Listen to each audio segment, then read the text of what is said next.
Bismillahirrahmanirrahim. Assalamualaikum warahmatullahi wabarakatuh. Perkenalkan, nama saya Muhammad Rashid Ridho dari Prodi Ilmu Komunikasi Paralel 2 Unisma 45 Bekasi. Video ini saya buat untuk memenuhi tugas UTS Pendidikan Agama Islam. Kita masuk pada pembahasan materi 1. Diagnosis jiwa melalui critical thinking. Pada pokok pembahasan pertama yaitu mengenali diri sendiri. Nabi bersabda, barang siapa yang mengenal dirinya, maka telah mengenal Tuhannya. Mengenali diri sendiri adalah permulaan dari semua kemenangan hidup. Mengenal diri sendiri memang sangat penting, namun terkadang juga sulit dilakukan. Dan satu-satunya orang yang bisa mengenal diri kita tentunya hanya diri kita sendiri. Sebagaimana dalam firman Allah, tiadalah diciptakan jin dan manusia kecuali untuk beribadah. Surat Az-Zariyat ayat 56. Allah SWT memerintahkan jin dan manusia diperintahkan untuk beribadah, bukan karena Allah butuh disembah. Akan tetapi, Allah SWT ingin menguji ketaatan jin dan manusia sebagai makhluk yang telah diciptakan. Manusia terbagi menjadi dua, yaitu manusia jasmani dan hakiki. Manusia jasmani yaitu manusia dalam bentuk jasad yang akan terurai menjadi tanah. Manusia hakiki yaitu manusia dalam bentuk ruh atau rohani yang akan kembali kepada Allah. Dengan demikian, critical thinking adalah proses berpikir yang aktif dan terampil dalam menyusun pemahaman tauhid, memahami sifat-sifat Allah yang telah dicontohkan oleh Nabi. Oleh karena itulah menjadi umat Rasulullah harus jeli. Kenapa para sahabat maju, oleh Allah maju? Begitu juga melihat ayat-ayat Allah dan hadis harus memacu critical thinking agar kita mencintai Allah dan Rasulnya. Dan selanjutnya, kita masuk pada materi kedua, yaitu komunikasi antara hamba dan Rabb-Nya. Apa itu komunikasi? Komunikasi adalah proses transfer pesan kepada pihak lain. Pesan yang disampaikan adalah sama dengan yang diterima. Oleh karena itu, kata komunikasi berasal dari kata komunis, yang artinya sama. Contoh peristiwa komunikasi dengan Allah. Allah melalui contoh Nabi melatih manusia untuk berkomunikasi dengan Allah melalui sholat. Dalam komunikasi tauhid, terdapat komunikasi talbiyah. Talbiyah secara bahasa artinya, aku menyambut panggilannya dengan mengucapkan labbaik. Berarti orang yang melaksanakan umrah dan haji sedang melangsungkan self-communication, atau berbicara hati kepada Allah, Maha Penciptanya. Sambutan disampaikan melalui pengakuan dan curahan pujian dan pengagungan atas seluruh nikmat iman dan kenikmatan kelezatan hidup hanya atas anugerahnya. Sehingga menyatakan bahwa tidak ada kesyirikan bagi Allah. Proses critical thinking mengenal dirinya, lalu mengenal Rabb-Nya, lalu berkomunikasi dengan penciptanya melalui ibadah, zikir dan doa, sholat. Sebagaimana hadis yang telah diriwayatkan oleh Atta dari Ibnu Abbas, tatkala Rasulullah SAW datang kepada jamaah Ansor, berkata, apakah kalian semua orang beriman? Semuanya berdiam. Berkata Umar, betul ya baginda Rasulullah SAW.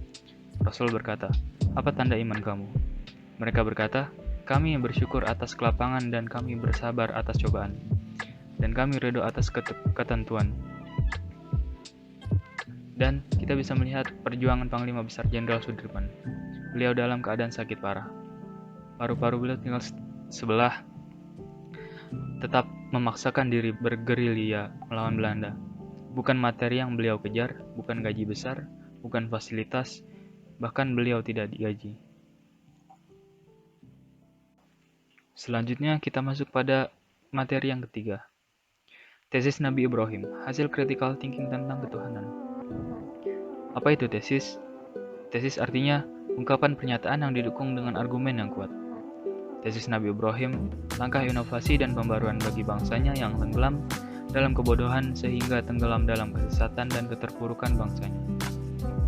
Karakter beliau adalah pemberani dan tegas dalam prinsip ideologi sehingga berani melawan arus ideologi bangsa pada zaman. Keberanian ini karena ada akar keyakinan yang menghujam dalam hatinya melalui musyahadah kepada Allah. Sebagaimana firman Allah, dan Ibrahim alaihissalam menjadikan kalimat tauhid itu kalimat yang kekal pada keturunan supaya mereka kembali pada kalimat tauhid itu. Quran Surat Az-Zukhruf ayat 28. Inilah salah satu undangan umroh dan haji ke Mekah agar faham tentang visi dan misi ajaran Nabi Ibrahim alaihissalam. Lalu bagaimana cara mengimplementasikan ajaran Nabi Ibrahim? Yang pertama, pandangi monumennya, pahami inti ajaran Nabi Ibrahim. Yang kedua, setelah difahami, bangunlah keyakinan dari bukti-bukti yang telah diverifikasi. Lalu amalkan, praktekkan dari apa yang sudah difahami, diimani sehingga ada rasa tauhid di dalam jiwanya. Tentunya setiap kita mengambil langkah pasti selalu ada resikonya. Dan resiko yang dihadapi dalam kasus Nabi Ibrahim alaihissalam yaitu debat atau hujah yang mengakibatkan runtuhnya keyakinan, dan yang kedua teror dan dibakar sehingga mengakibatkan ancaman fisik dan keselamatan. Dan dia dibantah oleh kaumnya. Dia berkata, "Apakah kamu hendak membantah tentang Allah? Padahal sesungguhnya Allah telah memberi petunjuk kepadaku, dan aku tidak takut kepada malapetaka dari sembah-sembahan yang kamu persekutukan dengan Allah. Kecuali dikala Tuhanku menghendaki sesuatu dari malapetaka itu, pengetahuan Tuhanku meliputi segala sesuatu. Maka apakah kamu tidak mengambil pelajaran daripadanya?" Quran Surat Al-An'am ayat 80. Nabi Ibrahim merupakan role model atau figur pembaru ideologi bangsanya yang berangkat dari keyakinannya. Dengan motivasi pergerakan karena dilandasi dengan keimanan dan nilai-nilai tauhid sudah melebur dengan asmanya, maka setiap langkah perjuangan atas nama Allah bukan bermotifkan harta dan jabatan, namun semata-mata amanah misi ilahiyah. Pembaruan Nabi Ibrahim dijelaskan dalam firman Allah, "Dan sesungguhnya telah kami anugerahkan kepada Ibrahim hidayah kebenaran sebelum Musa dan Harun. Dan adalah kami mengetahui keadaannya. Ingatlah, ketika Ibrahim berkata kepada bapaknya dan kaumnya, 'Patung-patung apakah ini kamu tekun beribadah kepadanya?'" Quran Surat Al-Anbiya ayat 51 dan 52. Misi Nabi Ibrahim adalah membangun karakter bangsanya agar sejalan dengan misi ilahiyah berupa cahaya kebenaran, seperti dijelaskan dalam Quran Surat Al-Anbiya ayat 51 dan 52. Selanjutnya, peta jalan membangun tauhid melalui kepemimpinan Nabi Ibrahim. Pembaruan dimulai dari diri sendiri. Dan yang kedua, pembaruan keluarga. Yang ketiga, pembaruan masyarakat. Yang keempat, pembaruan bangsa dan negara. Dari penjelasan di atas, model pembaruan Nabi Ibrahim bahwa ancaman tauhid yang dialami oleh negara saat ini adalah banyak hal yang telah dilupakan asal muasalnya atau sejarahnya, di mana Nabi Ibrahim bersikeras membangun bangsanya dimulai dari menggerakkan tesis dalam dirinya, keluarga, masyarakat yang berujung kepada bangsa atau umatnya.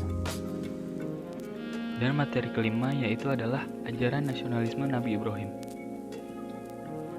Dalam ajaran nasionalisme Nabi Ibrahim terdapat cahaya ajaran.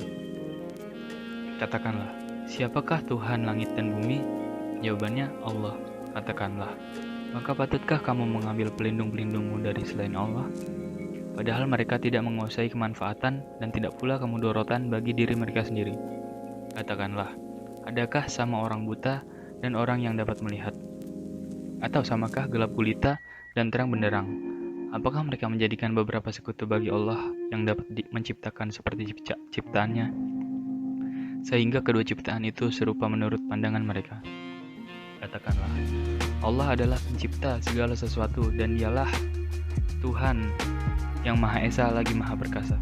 Quran Surat Ar-Ra'd ayat 16. Dan yang kedua, misi ajaran.